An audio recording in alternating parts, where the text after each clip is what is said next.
સુરતના સિંગણપુરમાં construction site પર 15 વર્ષીય કિશોર ચોથા માળેથી બારીમાંથી રહસ્યમય સંજોગોમાં નીચે પટકાતા તેનું ઘટના સ્થળે મોત નીપજ્યું હતું. પોલીસે અકસ્માતે મોતની નોંધ કરી વધુ તપાસ હાથ ધરી છે. પરિવારના સભ્યોએ આશંકા છે કે અકસ્માત નહીં પરંતુ તેની સાથે કોઈ ગંભીર ઘટના ઘટિત થઈ છે. સાઇટ ઉપર બિલ્ડરની બેદરકારી પણ હોઈ શકે, જેથી તટસ્થ તપાસ થવી જોઈએ, જેને કારણે કિશોરનો મૃતદેહ એમ્બ્યુલન્સમાં લઈને પરિવારના સભ્યો પોલીસ કમિશનર કચેરીએ પહોંચ્યા હતા.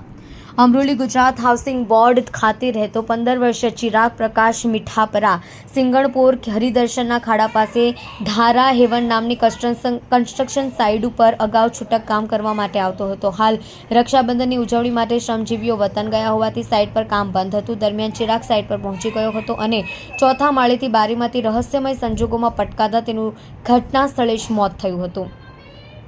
ચિરાગના મોતને લઈને પરિવારે બિલ્ડર પર આક્ષેપ કર્યા છે. ચિરાગને સેફટી વિના કામ કરાવતા આ ઘટના બની હોવાના પરિવારે બિલ્ડર ઉપર આરોપ લગાવ્યા છે. ચિરાગને ખાનગી હોસ્પિટલ બાદ સ્મીમેર હોસ્પિટલ ખસેડવામાં આવ્યો હતો, જ્યાં તબીબે મૃત જાહેર કર્યો હતો. બિલ્ડરની બેદરકારીથી કિશોરનું મોત થયું હોવાના પરિવારે ગંભીર આરોપ લગાવ્યા છે. આ બાબતે પોલીસ ફરિયાદ નહીં લેતી હોવાના પણ પરિવારે આક્ષેપ કર્યા હતા. ઉચ્ચ અધિકારીઓ યોગ્ય કાર્યવાહી કરવાનું કહી મોડી રાત્રે મામલો થાળે પાડ્યો હતો.